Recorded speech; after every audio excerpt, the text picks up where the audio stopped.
భీష్మాచార్యుల వారిని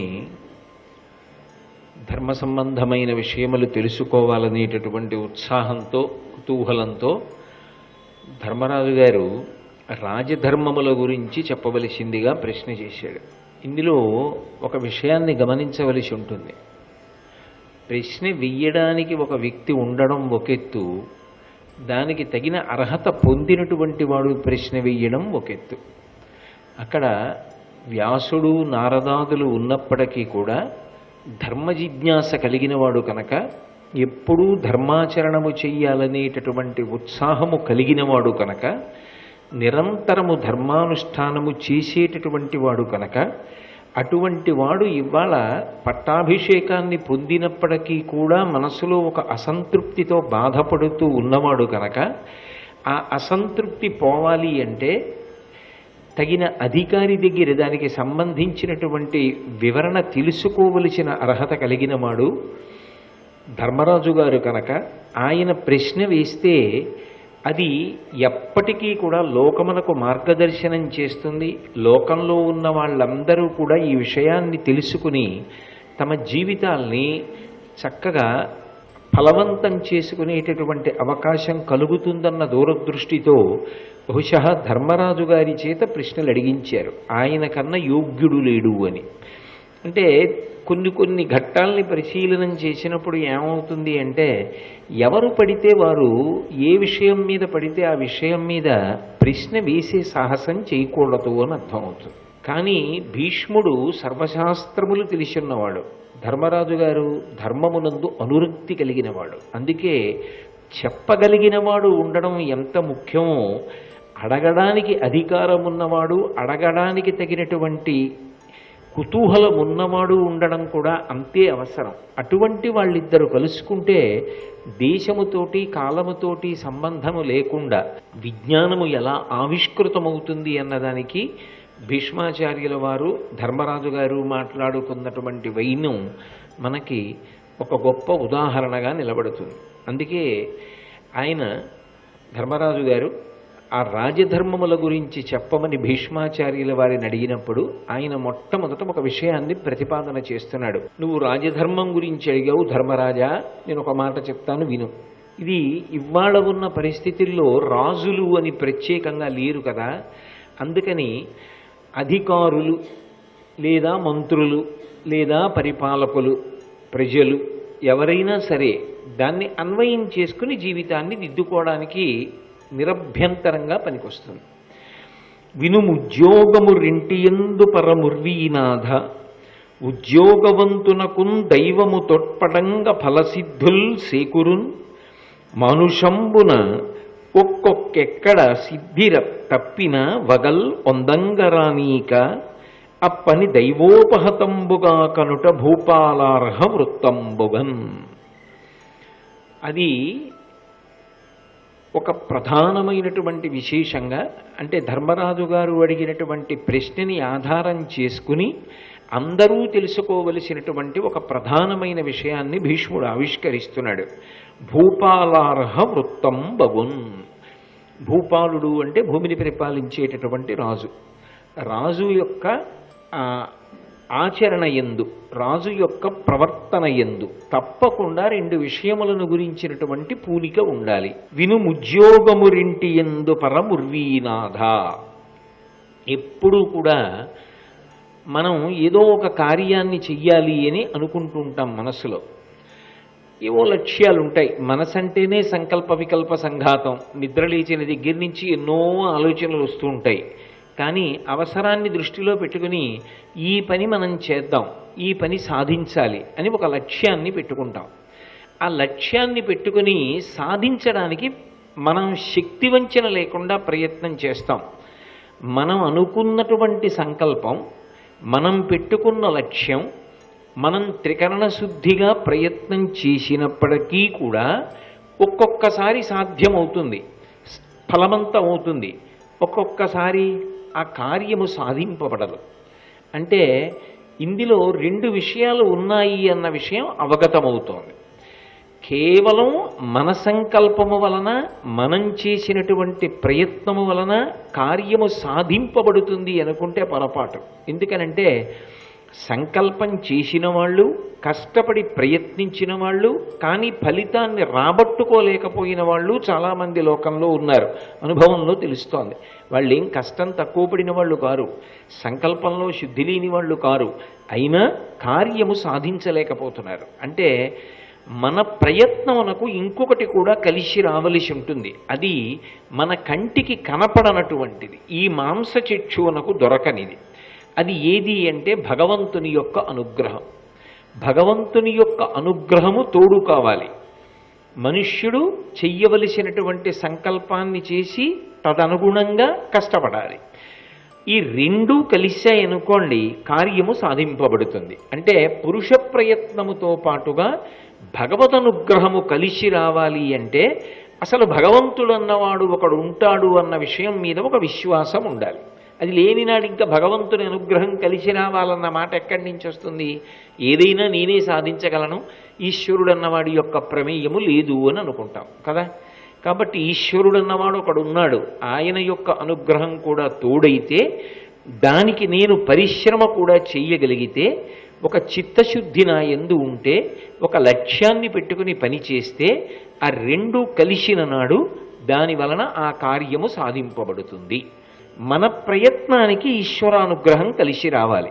ఇందులో మన ప్రయత్నం ప్రధానం. ఇది భీష్ముని యొక్క ప్రతిపాదన. అసలు మన ప్రయత్నం అన్నది ఉండాలి. మన ప్రయత్నం లేదనుకోండి, అది సిద్ధముగా ఉన్నా కూడా వెలికి వచ్చి ప్రయోజనముగా మనని వరించదు. అది అక్కడ ఉంది, కానీ మన ప్రయత్నం లేని నాడు మనకి దొరకదు. కాష్టాదగ్నిర్జాయతే మధ్యమానాత్.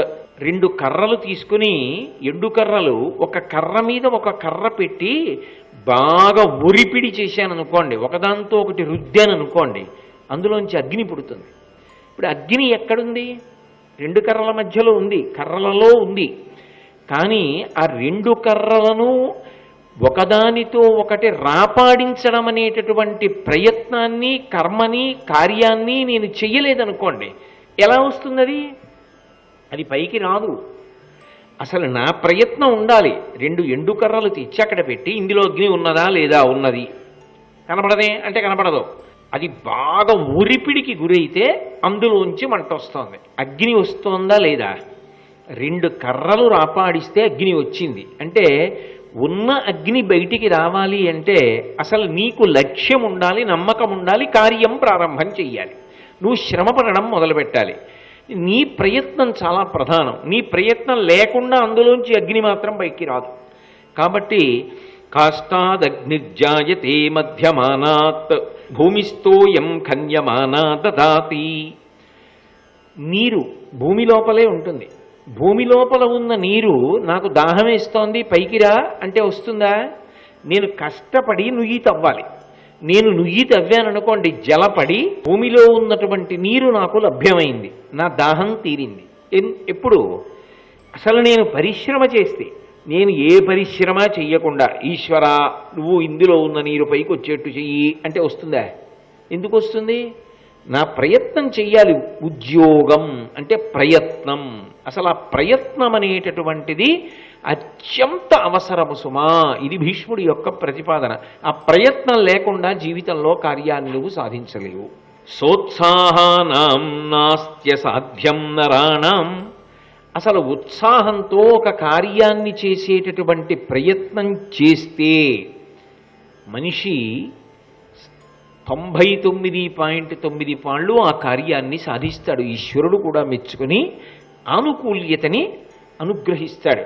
మార్గారబ్ధా సర్వయత్నా ఫలంతి. అసలు ప్రయత్నం అంటూ చేయడం మొదలు పెడితే ఆ కార్యం అవుతుంది. ఒకవేళ అవ్వకపోతే బెంగలేదు. భక్తి అన్న మాట అక్కడ కాపాడుతుంది. ఈ కార్యం అవ్వలేదు, ఎందుకు అవ్వలేదు?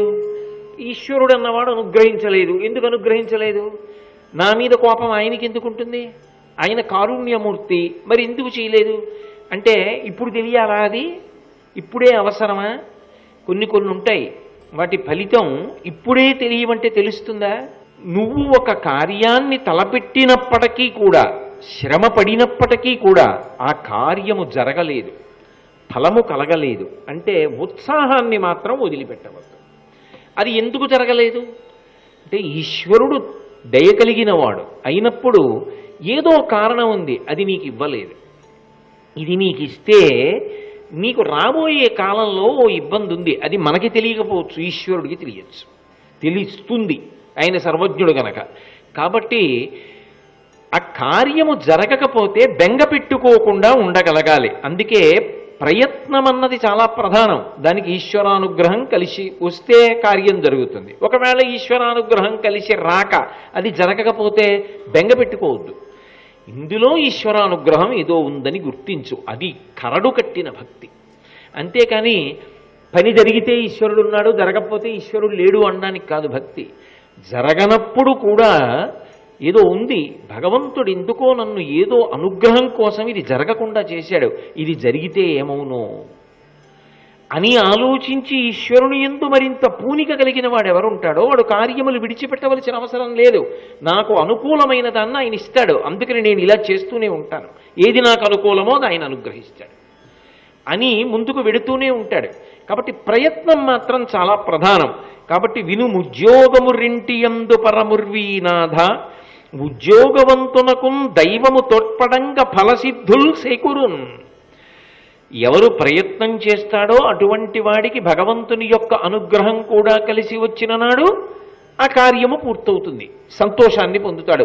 సిద్ధలక్ష్మీర్ మోక్షలక్ష్మీర్ జయలక్ష్మీ సరస్వతి శ్రీర్లక్ష్మీర్ వరలక్ష్మీశ్చ ప్రసన్నా మమ సర్వదా అంటాం. 6 లక్ష్ముల్ని చెప్తుంది వేదం. అందులో సిద్ధలక్ష్మి, మొట్టమొదటి లక్ష్మి ఎవరు అంటే సిద్ధలక్ష్మి. సిద్ధలక్ష్మి అంటే అమ్మయ్యా నేను అనుకున్న కార్యం పూర్తయిందండి, సిద్ధి పొందాను, ఇది అనుకున్నది అయింది అని సంతోషం పొందుతాడు. అది పొందాలి అంటే ఆవిడ అనుగ్రహం కూడా కలిసి రావాలి. ఆవిడ అనుగ్రహం కూడా కలిసి వస్తే నీ చేసిన ప్రయత్నము అనుగ్రహము కలిపి కార్యము జరిగిందన్న సంతోషాన్ని పొందుతారు. మానుషంబున కొక్కొక్కడ సిద్ధి తప్పిన వగల్ వందంగరానీక. ఒక్కొక్కసారి మనం ప్రయత్నం చేస్తాం, కార్యం జరగదు, ఏమో ఎందుకు ఈశ్వరుడు ఇవ్వలేదో, దీని వెనక ఏదో ప్రయోజనం ఉందన్నమాట అని ఉత్సాహాన్ని కోల్పోకుండా ముందుకెడుతూ ఉండాలి. మళ్ళీ ఇంకో కార్యాన్ని ప్రారంభం చేసి ముందుకెళ్ళాలి. లేదు అదే కార్యాన్ని వేరొక విధంగా మళ్ళీ ప్రారంభం చేసి ముందుకెళ్ళాలి. ఉత్సాహం కోల్పోయాడు అనుకోండి, ఇక జీవితంలో సాధించలేడు.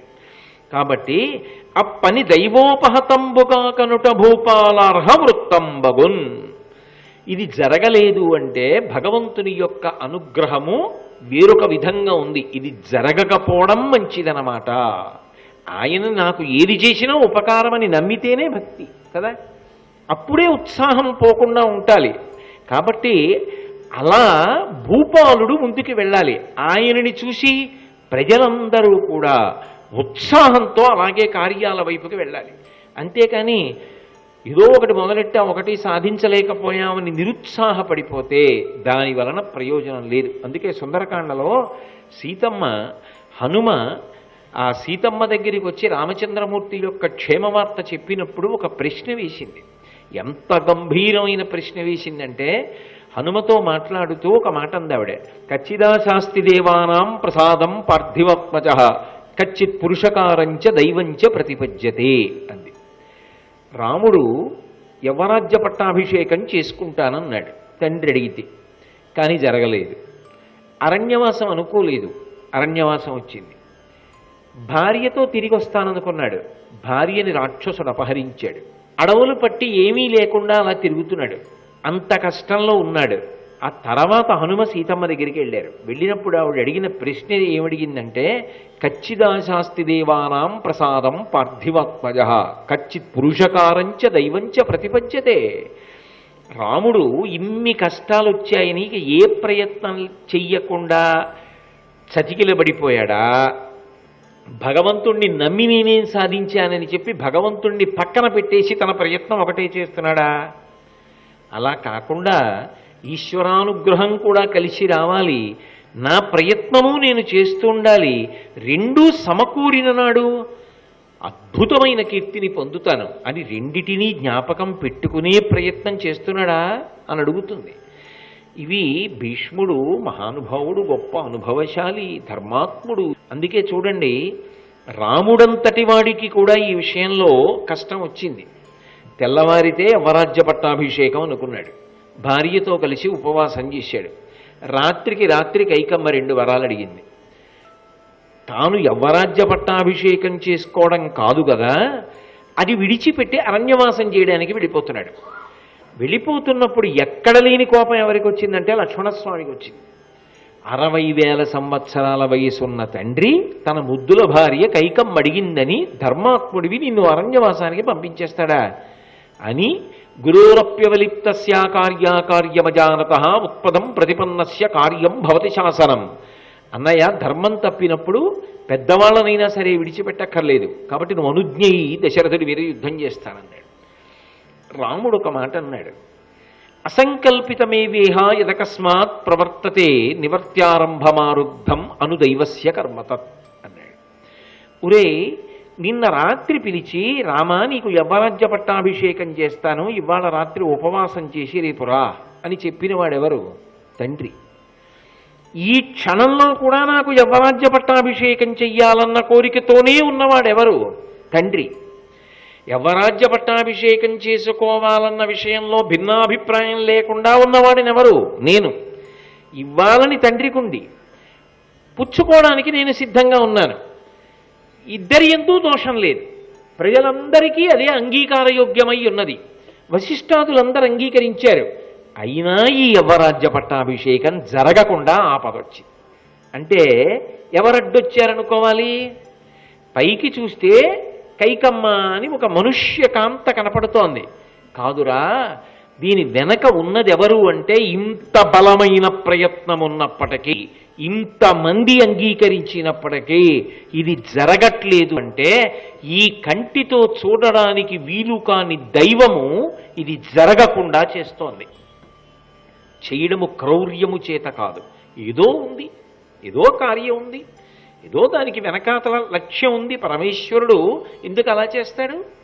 కాబట్టి అనుదైవస్య కర్మతత్. దేవుడు నాకు యవరాజ్యం రాకుండా చేశాడని చెప్పి తిరగబడితే వచ్చేదేమిటి? దైవం మీద తిరగబడి నువ్వు సాధించగలవా? అనుదైవస్య కర్మతత్. ఈశ్వరా, నువ్వు నాకెందుకు ఇవ్వలేదో, ఏదో ఉంటుంది కారణం అని ఆ దైవం వెంటే నువ్వు వెళ్ళు. ఆయన ఏది ఇచ్చాడో దాన్ని ప్రసాదంగా స్వీకరించు, అది నీకు అభ్యున్నత అవుతుంది. నిజంగా అలా జరగలేదనుకోండి, అసలు అయోధ్యకాండతో అయిపోయిందిగా రామాయణం.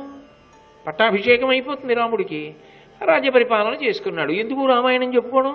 ఆయనకి యవ్వరాజ్య పట్టాభిషేకం జరగకపోయినా ధర్మాన్ని మాత్రమే నమ్ముకొని అంతంత కష్టాలు వచ్చినా భగవంతుణ్ణి, ధర్మాన్ని నమ్మి ప్రవర్తించి, ధర్మము ఈశ్వరుడు రెండూ వేరుకో ఒకటే, ఆ ఈశ్వరానుగ్రహంతో మళ్ళీ వాళ్ళు ఊంచుకుని నిలబడ్డారు. కాబట్టే త్రేతాయుగం, ద్వాపరయుగం అయిపోయి కలియుగం వచ్చినా పుట్టిన ప్రతి బిడ్డకి పెరుగు అన్నం పెట్టేటప్పుడు అమ్మ రామకథ చెప్తోంది. అలా దేవుడు చేశాడు కాబట్టే, భగవంతుడు చేశాడు కాబట్టే రామచంద్రమూర్తి యొక్క కీర్తి ప్రకాశించడానికి కారణం వచ్చింది.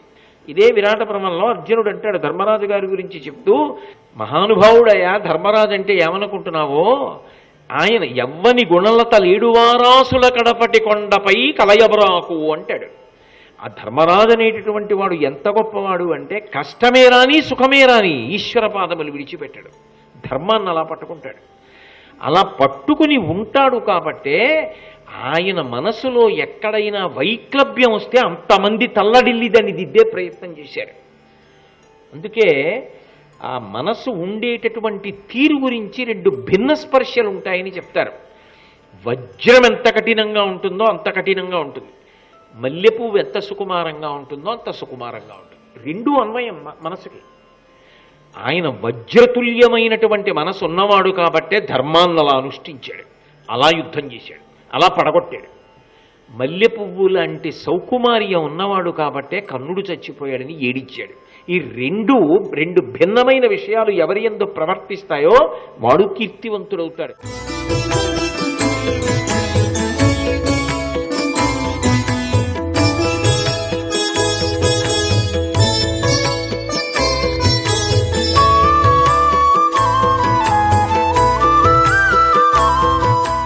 సర్వం శ్రీ ఉమామహేశ్వర పరబ్రహ్మార్పణమస్తు.